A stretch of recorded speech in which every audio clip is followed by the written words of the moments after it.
सास की सोच। गौतम, जा अपनी जोरू को बोल, अभी थोड़ी देर में तैयार होकर नीचे आ जाना। वैसे भी सारे मेहमान आ चुके हैं। जी माँ। अरे गौतम की माँ, कब मिला रही हो अपनी बहू से? मैंने तो उसकी सुंदरता के बड़े चर्चे सुने हैं। आज हम भी तो देखे कितनी सुंदर है। वैसे मेरी बहू से तो कम ही होगी। काकी, भाभी इतनी सुंदर है ना कि हमको डर है कहीं किसी की बुरी नजर ना लग जाए। देखते हैं कितनी सुंदर है। अरे आप चुप कर और देख अपनी भाभी को, तैयार हुई या नहीं। अरे लो, भाभी आ गई। अरे कितनी सुंदर है, इसके चेहरे पे तो चांद सी चमक है। सुन रिमझिम, क्या नाम है तेरी भाभी का?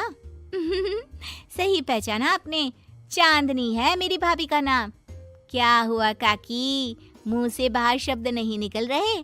या चांदनी भाभी की चांद सी सुंदरता ने आपका मुंह बंद करवा दिया? हाँ, सुंदर तो है, पर सुंदरता से क्या होता है? लड़की में गुण भी तो होने चाहिए। मेरी बहू में सुंदरता के साथ साथ संस्कार भी है। अरे वाह गौतम, सच्ची में तुम्हारी बीवी बहुत सुंदर है। हाँ, एकदम चांद जैसे अलग चमक रही है तुम्हारी बीवी इस पूरी पार्टी में। बात तो तुम एकदम सही कह रहे हो। इस भीड़ में भी सबसे अलग चमक रही है मेरी चांदनी। आज इस पार्टी में तुम्हारी बीवी की सुंदरता ने 4 चांद लगा दिया है। कुछ दिनों बाद जब गौतम की माँ आस पड़ोस की औरतों से गप्पे मार रही होती है। माँ जी, मेरी माँ की तबीयत थोड़ी खराब है, आप इजाजत दो तो क्या मैं और गौतम एक बार वहाँ हो आए? हाँ हाँ बहू, ठीक है। जब शाम को गौतम काम से आ जाए तो अपने मायके हो आना। ये क्या, उसने बोला और तुमने जाने दिया? हाँ, अभी उसने बताया तो सही, उसकी माँ की तबीयत खराब है। लेकिन तुमने जाने क्यों दिया? तुम्हें मना कर देना चाहिए था। लेकिन क्यों? अरे तुम्हारी बहू को अभी शादी किए थोड़े ही दिन हुए हैं और वो अपने मायके जा रही है। अरे घूमने थोड़ी ना जा रही है, वो अपनी माँ को देखने जा रही है। अरे कुछ नहीं जानती, बहुत भोली हो। ये बहुएं बस बहाने बनाती हैं अपने मायके जाने के लिए। मैं तो कहती हूँ तुम अपनी बहू पे थोड़ा ध्यान दो। एक तो तुम्हारी बहू रूप की सुंदर है, कहीं तुम्हारे बेटे को बहला फुसला ना दे। अरे लेकिन वो ऐसा क्यों करेगी? और वैसे भी वो ऐसी नहीं है, वो मेरा बहुत ध्यान रखती है। तुम ना आजकल के बच्चों को नहीं जानती। शुरू शुरू में ये सास की सेवा करना, परिवार का ख्याल रखना बहुत अच्छे से जानती है और पीठ पीछे अपने पतियों को परिवार से अलग होने की सलाह देती रहती है। क्यों बहनों, क्या मैं गलत कह रही हूँ? हाँ, वैसे बात तो सही है आपकी। और पता है, मेरी बहन के बेटे की शादी को अभी 1 महीना भी नहीं हुआ और उसका बेटा अपनी बीवी की हर बात मानता है और तो और अपनी बीवी के लिए अपनी माँ से लड़ता भी है। पूरा का पूरा अपनी जोरू का गुलाम बन गया है। तुम्हारी बहू वैसे भी इतनी सुंदर है, ऊपर से पढ़ी लिखी भी है। और आजकल की पढ़ी लिखी लड़कियां अपने पति को चिकनी चुपड़ी बातों में फंसाकर अपना काम निकलवाना जानती हैं। हाँ। अरे हाँ, पर मेरी बहू चांदनी समझदार है। हाँ, यही तो बात है। तुम किसी के चेहरे पे देखकर उसके दिमाग में क्या चल रहा है वो थोड़ी ना बता सकती हो। और हाँ, अपनी बहू के चांद से सुंदर चेहरे को देखकर धोखा मत खा जाना। अरे जरूरी थोड़ी ना है जो इंसान चेहरे से सुंदर हो वो मन से भी सुंदर हो, क्योंकि चांद पे भी तो दाग होते हैं। थोड़ी देर बाद सभी अपने अपने घर चले जाते हैं। शाम को चांदनी और गौतम घर आते हैं। और बहू, माँ को देखाई? जी माँ जी, अब थोड़ा ठीक है। बहू, अब तुम्हारा घूमना फिरना हो गया हो तो घर के कामों में मेरा हाथ बटाओ। जी माँ जी। मेरा ये घुटनों का दर्द कभी भी शुरू हो जाता है। बहू, लगता है आज सारा काम तुझी को करना होगा। कोई बात नहीं माँ जी, काम ही तो है, काम तो होता रहेगा। आप पहले अपना ख्याल रखिए। ठीक है, अब तो इतना बोल ही रही है तो मैं अपने कमरे में आराम करने जा रही हूँ।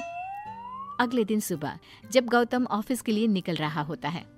माँ, अब कैसा है तुम्हारे घुटनों का दर्द? ज्यादा तो नहीं हो रहा?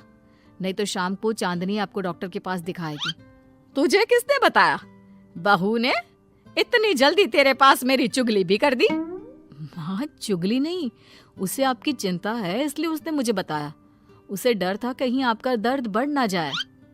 थोड़ी देर बाद चांदनी वहां आती है। माँ जी, मैं सोच रही थी हम लोगों को अब किसी दूसरे घर में शिफ्ट हो जाना चाहिए। लेकिन क्यों? और अचानक से तुम्हें ये ख्याल क्यों आया? वो माँ जी, मेरी एक सहेली अपना घर बेच रही है और उसका घर गौतम के ऑफिस के पास पड़ता है। और देखिए ना, गौतम को यहाँ से ऑफिस कितना दूर पड़ता है और आपके लिए भी बाजार दूर पड़ता है। अगर हम वो घर खरीद लेते हैं तो हमारा कितना फायदा है। गौतम को ऑफिस के लिए दूर नहीं जाना पड़ेगा और आपको जब शॉपिंग जाने का मन करे आप जा सकती हो। ऊपर से वो मेरी दोस्त है तो वो हमें घर थोड़े कम दाम में भी बेचेगी। हाँ, बात तो तुम सही कह रही हो। कोई जरूरत नहीं है घर बदलने की। और तू क्या अपनी बीवी के हाँ में हाँ मिला रहा है? लेकिन माँ, मैंने एक बार बोल दिया ना, तो बस अब इसके बारे में कोई बात नहीं होगी। और ये कहते हुए वो अपने कमरे में चली जाती है। चांदनी भी उनके पीछे पीछे चली जाती है। क्या हुआ माँ जी? मैं कुछ दिनों से देख रही हूँ आप कुछ अजीब सा बर्ताव कर रही हैं। क्या अजीब सा? ऐसा ही तो करती हूँ। अगर तू मुझसे घर के बारे में बात करने आई है तो पहले ही कह देती हूँ, बिल्कुल नहीं। नहीं माँ जी, घर के बारे में बात करने नहीं आई। माँ जी, मुझसे कोई गलती हो गई है क्या? अगर कोई गलती की है तो डांट दीजिए, बात कीजिए। पर माँ जी, ऐसा व्यवहार मत कीजिए। मैं बिल्कुल बुरा नहीं मानूंगी। और अगर आप अभी बताना नहीं चाहती तो आपका जब मन करे बता देना। मैं बस इतना ही कहने आई थी। कहीं मैं आस पड़ोस की औरतों की बातों में आके अपनी बहू के साथ गलत तो नहीं कर रही? और वैसे भी वो सही तो बोल रही थी। उसने मेरे और गौतम के बारे में ही तो सोचा। वो हमारे बारे में इतना सोच रही है और मैं दूसरों की बातों में आकर उस पर शक कर रही हूँ। कुछ दिनों बाद काकी गौतम के घर गौतम की माँ से मिलने आती है। और गौतम की माँ, कैसी हो? मैंने सुना तुम घर बदल रही हो। हाँ, वो वहाँ से गौतम का ऑफिस पास पड़ता है ना, वहाँ की तरफ ज्यादा सुविधाएं भी है। लेकिन इतनी जल्दी तुमने घर कैसे ढूंढा? किसने बताया? मुझे भी बताओ, मुझे भी अपना घर बदलना था। ये चांदनी का आइडिया था, उसी ने घर ढूंढा। देखा, मैंने कहा था ना, इसने अभी से अलग घर ढूंढना भी शुरू कर दिया। देखो, इसमें मेरी भी रजामंदी है। और तुम क्या मेरी बहू की जासूसी करने यहाँ आती हो या मेरा हाल चाल पूछने? मैं तो बस। और एक बात मेरी ध्यान से सुन लो, मेरी बहू भी सुंदर है, उसका मन भी उसी की तरह सुंदर है। और एक बात, चांद में दाग जरूर होते हैं, पर जिस तरह आसमान के सभी तारे मिलकर चांद जैसी चमक नहीं दे सकते, उसी तरह मेरी बहू चांदनी की सुंदरता और खूबियों की बराबरी तुम्हारी या और किसी की बहू नहीं कर सकती। कहने की जरूरत नहीं। काकी कोई भी जवाब दिए बिना चुपचाप वहां से उठकर चली जाती है।